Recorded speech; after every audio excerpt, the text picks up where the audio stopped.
तो दोस्तों नमस्कार। जिन जिन भाइयों ने कमेंट किया था उन सभी का नाम इस वीडियो में लिया गया है और बहुत सारे भाई अभी भी लगातार कमेंट कर रहे हैं, इसलिए जिनका नाम इस वीडियो में नहीं आ पाया है उनका नाम अगली वीडियो में ज़रूर लिया जाएगा। अगर आप भी चाहते हो कि आपके नाम से एक कहानी बने तो नीचे कमेंट करके अपना नाम ज़रूर लिखो। और हाँ भाई, वीडियो को लाइक और चैनल को सब्सक्राइब जरूर कर देना ताकि आने वाली अगली वीडियो आप सबसे पहले देख पाओ। मई की रात घुटन से भरी थी, हवा जैसे कहीं अटक गई थी और खेतों के ऊपर सफेद धुंध चुपचाप पसरी थी। उस सुनसान कच्चे रास्ते पर रवि की पुरानी बाइक की पीली हेडलाइट ही उसका एकमात्र सहारा थी। इतनी गर्मी में बाइक भी हाँफ रही है, फोन भी बंद पड़ा है। अगर अभी पंचर हो गया ना तो डेरा डाल दूंगा। उसने जेब से फोन निकाल कर देखा, पर काली स्क्रीन ने साफ बता दिया कि अब रास्ता उसे अपनी याद से ही पहचानना होगा। चल मेरी जान, बस 10 मिनट और, घर पहुंचते ही तुझे भी आराम मुझे भी। अजीब सन्नाटा है आज, कुत्ते तक नहीं भौंक रहे। बाइक की आवाज उस रात कुछ ज्यादा ही तेज लग रही थी, जैसे खाली रास्ता हर धड़कन को लौटा लौटा कर सुना रहा हो। उधर धुंध पहले नहीं थी क्या, या मैं ही ज्यादा सोच रहा हूँ? नहीं, सीधा निकल जा, बेकार में रुकना नहीं है। उसने हैंडल थोड़ा कस कर पकड़ा और नजरें हेडलाइट की पीली लकीर पर टिकाए आगे बढ़ता रहा। हाँ, यही मोड़ है, वही पुराना कुएं वाला रास्ता। इसके बाद आम का बाग आएगा, फिर छोटी पुलिया। बचपन में कितनी बार इस रास्ते से भागते हुए निकले थे हम लोग, लेकिन तब दिन होता था और साथ में पूरा झुंड। रात में तो इस तरफ देखने की भी हिम्मत नहीं होती थी। बचपन में दादी कितनी बार कहती थी, सूरज ढलने के बाद उस कुएं के पास मत जाना, और मैं हर बार हंस देता था। मुकेश होता ना तो अभी तक 10 बार बोल चुका होता, भूत वूत कुछ नहीं होता, सब दिमाग का खेल है, और फिर खुद सबसे आगे बाइक दौड़ाता जैसे पूरे गांव का हीरो। लेकिन आज कुछ अलग है, बहुत अलग। इतनी गर्मी में भी हवा एकदम ठंडी क्यों लग रही है? लेकिन आज कुछ अलग है, बहुत अलग। इतनी गर्मी में भी हवा एकदम ठंडी क्यों लग रही है? और ये कैसी चुप्पी है? एक भी झिंगुर नहीं, एक भी कुत्ते की आवाज नहीं, यहाँ तक कि मच्छर भी नहीं है। ओहो, अब तू भी शुरू मत हो जा, अभी बंद मत हो ना प्लीज। अगर इस सुनसान रास्ते में बाइक बंद हो गई ना तो मैं पैदल नहीं जाने वाला, बिल्कुल नहीं। बाबूजी भी कितनी बार बोले थे रात में उस रास्ते से मत आया कर, लोग यूं ही डरते नहीं हैं। और मैंने भी बड़े आराम से बोल दिया, अरे बाबूजी अब जमाना बदल गया है। लगता है आज वही बातें याद दिलाने के लिए ये रात चुनी गई है। कौन है वहाँ? अरे सुनिए, कौन है उधर पेड़ों के बीच? अगर कोई मजाक कर रहा है ना तो बिल्कुल अच्छा नहीं लग रहा। नहीं नहीं, शायद किसी पेड़ पर सफेद कपड़ा अटका होगा या फिर धुंध रही होगी, लेकिन धुंध ऐसे चलती हुई तो नहीं दिखती। और वो अभी मेरी तरफ देख रही थी क्या? पुलिया तक पहुँचते पहुँचते धुंध ने हेडलाइट की रोशनी को भी छोटा कर दिया। नीचे की नाली सूखी थी, फिर भी पानी बहने की आवाज साफ सुनाई दे रही थी। ये आवाज कहाँ से आ रही है? नीचे तो कुछ है ही नहीं, शायद कान बज रहे हैं। गर्मी में ऐसा हो जाता है। उसने बाइक धीमी की। उसी समय उसे लगा कि पुलिया के दूसरे सिरे पर कोई खड़ा है, बिल्कुल स्थिर, सिर थोड़ा झुकाए। ओए, कौन है वहाँ? रास्ते के बीच क्यों खड़े हो? हटो। वह आकृति हिली नहीं, सफेद, धुंधली और इंसान जैसी होकर भी कुछ अजीब तरह से लंबी लग रही थी। सुन रहे हो? मजाक मत करो, मैं बाइक चढ़ा दूंगा, फिर मत कहना। रवि ने हॉर्न दबाया, आवाज निकली, मगर जैसे धुंध ने उसे निगल लिया हो। वो दूर तक गई ही नहीं। ये क्या, हॉर्न इतना हल्का कैसे हो गया? ठीक है, मैं किनारे से निकल जाता हूँ। जैसे ही वो थोड़ा दाईं तरफ मुड़ा, आकृति भी बिना कदमों की आहट के उतनी ही दाईं तरफ सरक गई। नहीं, ये मैंने देखा है, ये सच में हिली है। कौन हो तुम? गांव से हो क्या?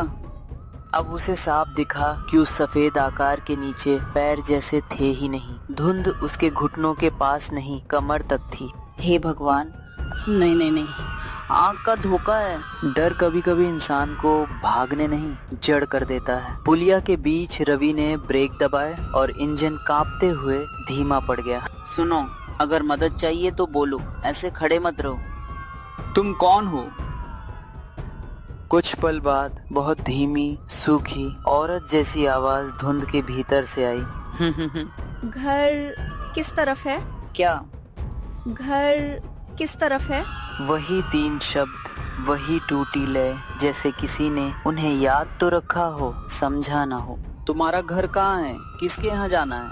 घर किस तरफ है? देखो सामने गांव है, तुम नाम बताओ, मैं छोड़ देता हूँ। रवि ने हिम्मत करके हेडलाइट सीधी उसकी तरफ की। सफेद कपड़े जैसा कुछ था, लेकिन चेहरा रोशनी पड़ते ही धुंधला नहीं, खाली लगने लगा। तुम्हारा चेहरा? घर किस तरफ है? पीछे हटो। आकृति एक झटके में और पास नहीं आई, फिर भी अब वो पहले से करीब थी, जैसे दोनों के बीच का फासला किसी ने चुपचाप मोड़ दिया हो। मैंने तुम्हें चलते नहीं देखा, तुम इंसान हो भी या नहीं? उसके हाथ कांपे, उसने जेब टटोली, जैसे बंद फोन भी इस वक्त किसी ताबीज की तरह काम कर सकता हो। फोन भी बंद, कमाल है। घर किस तरफ है?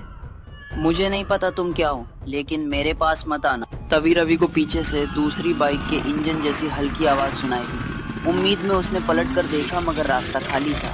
कौन है पीछे? अरे भाई, अगर कोई है तो आवाज दो। पीछे कुछ नहीं था, फिर भी वो आवाज पास आती गई, जैसे अदृश्य पहिए उसी पुलिया पर चढ़ रहे हों।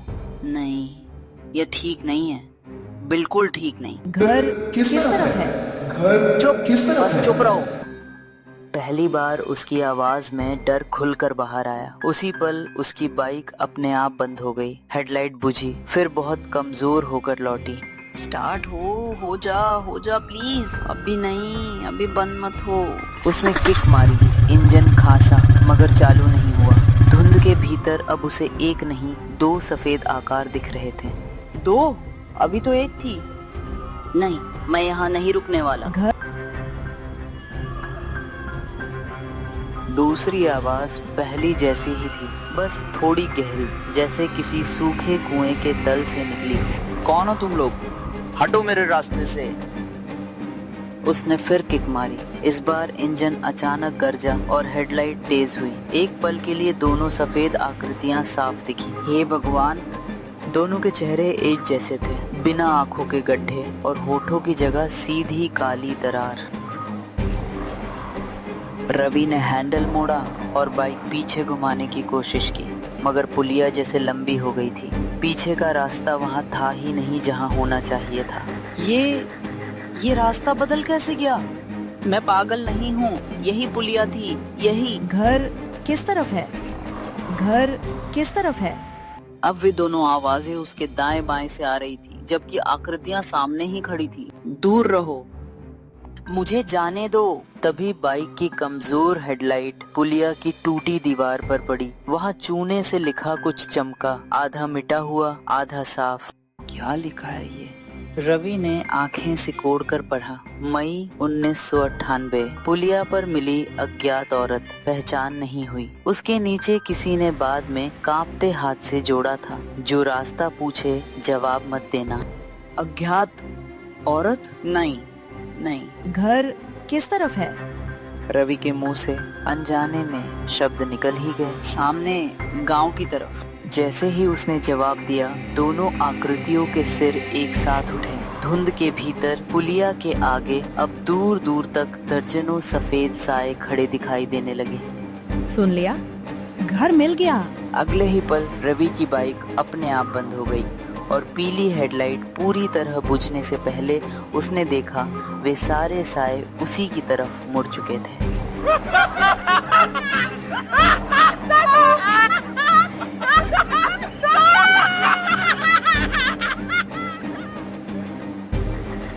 हेडलाइट बुझते ही रवि ने झटके से पीछे देखा, मगर खेत, रास्ता और पुलिया सब एक ही काले पर्दे में डूब चुके थे। सिर्फ सामने का जला हुआ मकान बचा था, जैसे अंधेरे ने उसे जानबूझकर छोड़ा हो। नहीं, ये सब अभी यहीं था, रास्ता यहीं था।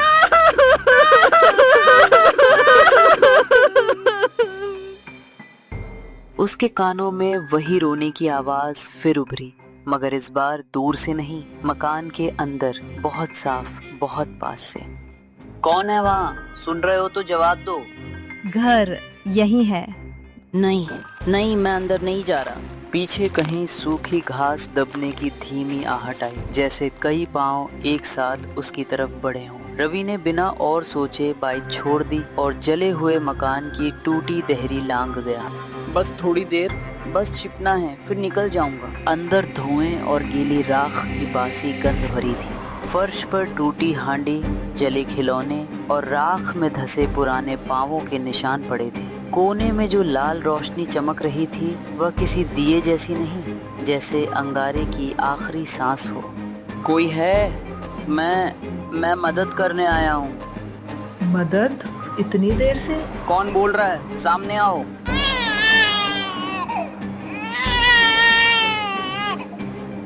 तुम रो कौन रहा है? यहाँ तो कोई बच्चा नहीं है। जब घर जलता है आवाजें नहीं जलती, रोना रह जाता है। मुझे जाने दो। बाहर जो हैं वो कौन है? जिन्हें रास्ता मिला है तुम्हारी जुबान से। मैंने बस जवाब दिया था, मुझे क्या पता था? यहाँ अनजान को रास्ता नहीं बताते, यही लिखा था, फिर भी बताया। बाहर से अब खुरचने की आवाज साफ आने लगी। पहले एक दीवार पर, फिर दूसरी पर, फिर दरवाजे की जली चौखट पर, जैसे कई उंगलियां एक साथ घर को टटोल रही हों। वो अंदर आ जाएंगे क्या? अगर तुमने उन्हें पूरा रास्ता दे दिया तो हाँ। पूरा रास्ता? मैंने तो सिर्फ गांव की तरफ कहा था। गांव की तरफ, घर की तरफ, भीतर की तरफ, उनके लिए सब एक ही बात है। तुम जानती हो ये सब क्या है? साफ साफ बताओ।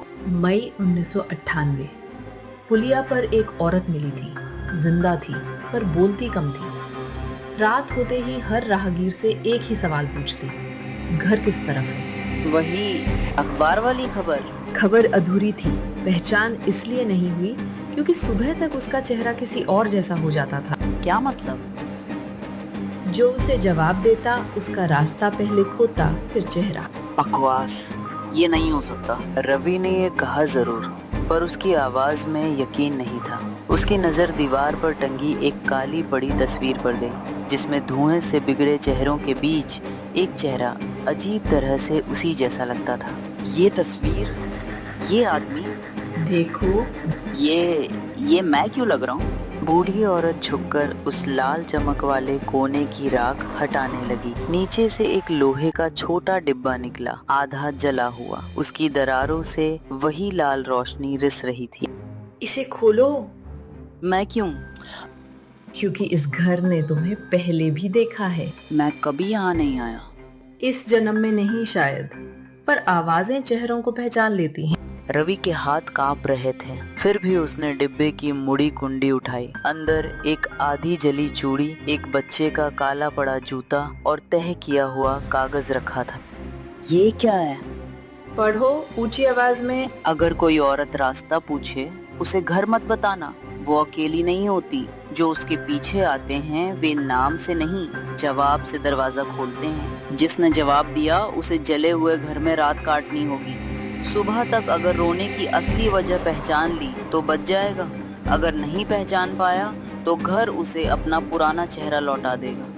पुराना चेहरा, इसका क्या मतलब है? इस घर में जो मरे वे जाते नहीं, जो लौटते हैं वे अपने साथ किसी पुराने को भी ले आते हैं। और रोने की असली वजह? बच्चा, औरत, आग? गलत सवाल। सिसकियां अब बाईं तरफ के बंद कमरे से आ रही थी। उसी समय टूटी दीवारों पर सफेद परछाइयां रेंगने लगी, लंबी, टेढ़ी, बिना साफ आकार की। बाहर खड़े साए घर के चारों ओर घूम रहे थे। उस कमरे में कौन है? जिसे तुम सुन रहे हो उसे देख नहीं पाओगे, जिसे देखोगे वह रो नहीं रहा होगा। पहेली मत बुझाओ, मेरे पास वक्त नहीं है। वक्त बाहर खड़ा है, दरवाजे गिन रहा है। अगर मुझे बचना है तो करना क्या है? सच पहचानो, इस घर में आग किसने लगाई थी? मुझे कैसे पता होगा? मैं तो था ही नहीं। फिर तस्वीर में तुम्हारा चेहरा क्यों है? रवि चुप रह गया। उसी पल उसके सिर में तेज भनभनाहट उठी। आंखों के आगे एक झटका सा चमका, लपटें, धुआं, किसी बच्चे की खांसी और एक आदमी जो बाहर से कुंडी चढ़ा रहा था। नहीं, ये मेरी याद नहीं है। याद नहीं, उधार है, मगर उधार भी चुकता होता है। तुम कौन हो? उस घर की मालकिन या वही औरत? मैं जिसने दरवाजा पीटा था और वह जिसने रास्ता पूछा था, वह अभी बाहर है। बंद कमरे की लकड़ी फूलकर काली हो चुकी थी, फिर भी वो भीतर से हिल रही थी। चौखट के नीचे से धुएं जैसी ठंडी सफेदी बाहर सरकने लगी। लाल रोशनी अब बस एक बिंदु रह गई थी। घर किस तरफ है? चुप रहो, चुप रहो। जवाब मत देना, चाहे जो सुनो। सुन लिया, सुन लिया। मैंने कुछ नहीं कहा।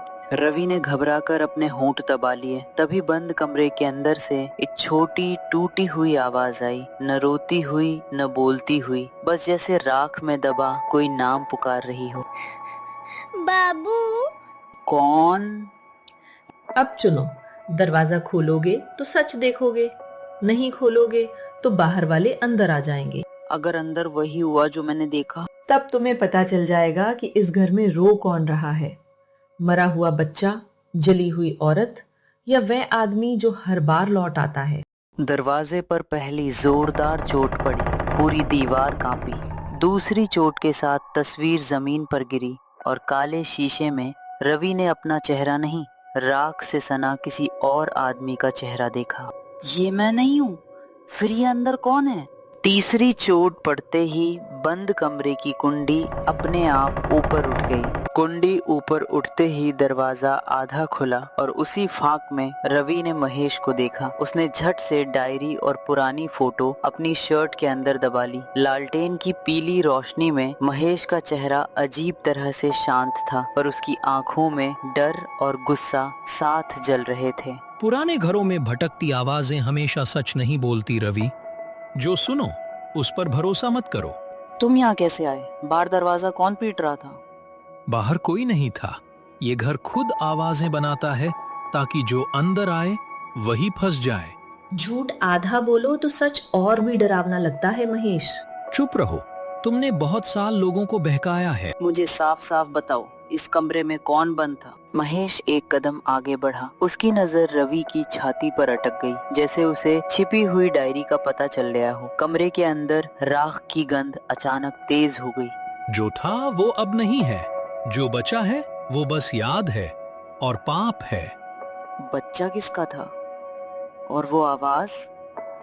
बाबू किसे बुला रही थी? उसी को जो हर बार लौट आता है, उसी को जो दरवाजा बंद करता है और फिर भूलने का नाटक करता है। मैंने किसी को नहीं मारा, आग हादसा पर थी। तुम डर रहे हो, हादसे से नहीं, पहचान लिए जाने से। महेश का शांत चेहरा पहली बार कांपा। उसकी उंगलियां लालटेन के हैंडल पर कस गईं और लौ लंबी होकर नीली पड़ने लगी। रवि ने धीरे से शर्ट के अंदर से फोटो निकाली। किनारे झुलसे हुए थे, पर तस्वीर में एक औरत, एक छोटा बच्चा और उनके पीछे खड़ा एक आदमी साफ दिख रहा था। वो आदमी महेश था, बस उम्र कम थी।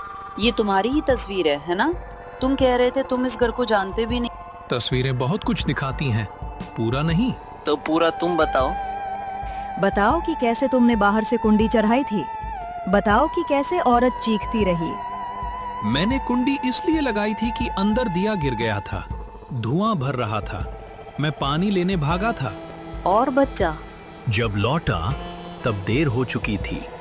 देर नहीं हुई थी, तुम लौटे ही नहीं थे, तुम भाग गए थे। कमरे में एक सूखी टूटी हुई हंसी गूंजी, पर किसी के होंठ नहीं हिले। राख के ढेर के पास एक छोटा लकड़ी का घोड़ा अपने आप थोड़ा सा घूम गया। उस रात यहाँ कौन मरा और कौन बचा? औरत मरी, बच्चा नहीं मिला, बस यही सच है। बच्चा मिला था इसी कमरे में, माँ से लिपटा हुआ। तुमने देखा था, तुमने आंख फेर ली थी। बस इसलिए आवाज बाबू कह रही थी। वो बच्चा तुम्हें बुला रहा था। मुझे नहीं, अपने बाप को। और उसका बाप कौन था? एक लंबा सन्नाटा गिरा, फिर महेश ने सिर उठाया। उसकी आंखों का गुस्सा अब थकान में बदल चुका था, जैसे वो बरसों से यही एक वाक्य भीतर दबाए घूम रहा हो। मैं हूँ उसका बाप। ये शब्द सुनते ही जैसे घर ने खुद सांस ली। दीवारों में दबे कड़कने की आवाज उठी। रवि ने डायरी खोली। कई पन्ने जले हुए थे, पर कुछ पंक्तियां अब भी पढ़ी जा सकती थी। यहाँ लिखा है, अगर वह आज भी नहीं माना तो मैं बच्चे को लेकर चली जाऊंगी। ये किसने लिखा? वह तुमसे दूर क्यों जाना चाहती थी? क्योंकि मैं डरपोक था, गांव वालों से, बदनामी से, अपनी ही गलती से। मैंने उसे घर में छिपा कर रखा, नाम नहीं दिया। और जब उसने कहा कि अब छिपेगी नहीं, तब तुमने उसे रोकना चाहा। मैंने उसे मारने की नहीं सोची थी, मैं बस चाहता था कि रात निकल जाए, सुबह मैं सब मान लेता। लेकिन रात नहीं निकली। उसने दरवाजा पीटना शुरू किया, बच्चा रो रहा था। मैं बाहर खड़ा था, फिर अंदर से धुआं आया। मैं डर गया, मैं भाग गया। आखिरी शब्द के साथ महेश की आवाज टूट गई। उसी क्षण राख के ढेर से बहुत हल्की, बहुत पतली आवाज उठी, जैसे कोई बच्चा नींद में पुकार रहा हो। बाबू। नहीं नहीं, मुझे मत बुलाओ। यही अंत नहीं है। तुम इतने साल यहाँ क्यों लौटते रहे? क्योंकि हर बरस इसी रात ये घर मुझे वापस खींच लाता है। मैं सोचता था अगर अंदर न जाऊं तो आवाज बंद हो जाएगी, पर हर बार वही पुकार, वही धुआं। घर तुम्हें नहीं बुलाता, अधूरा सच बुलाता है। तो आज पूरा बोलो, उनके सामने बोलो।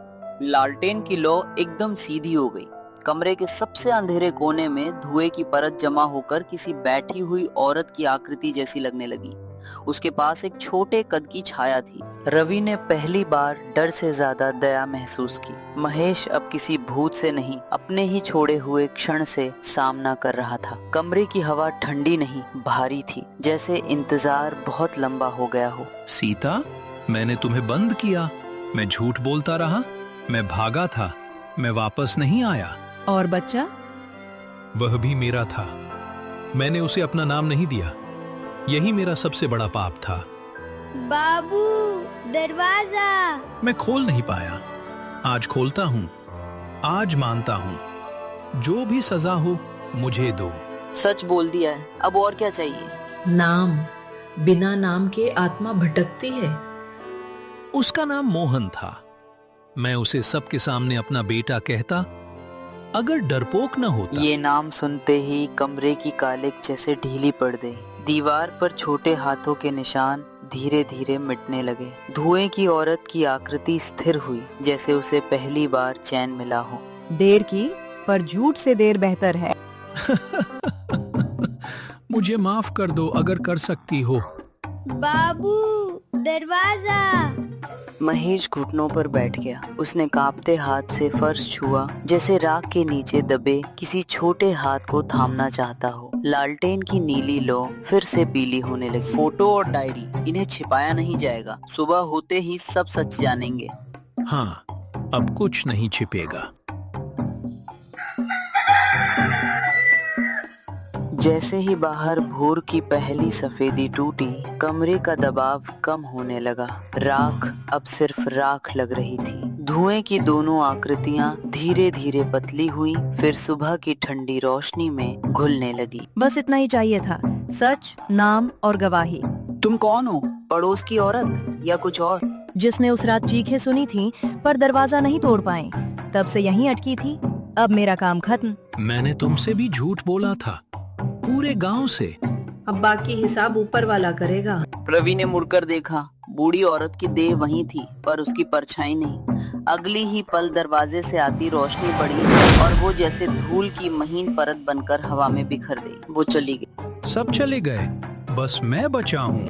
बचना भी सजा है, अगर उसे सच के साथ जीना पड़े। मैं भागूंगा नहीं, आज ही चौपाल में सब कहूंगा।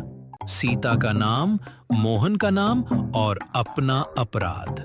रवि ने डायरी बंद की, फोटो सीधी की और पहली बार उस घर को देखा जैसे वो कोई दैत्य नहीं, एक बंद पड़ा घाव था जो आखिर खुलकर साफ हो गया हो। चलो, दरवाजा इस बार खुला ही रहने दो। चलो, दरवाजा इस बार खुला ही रहने दो। पीछे मुड़कर देखा तो जली हुई दीवार पर कालिख के बीच एक पल को माँ और बच्चे की धुंधली मुस्कान उभरी। फिर सुबह की रोशनी में पूरी तरह मिट गई। सबसे डरावनी रात आखिर खत्म हो चुकी थी।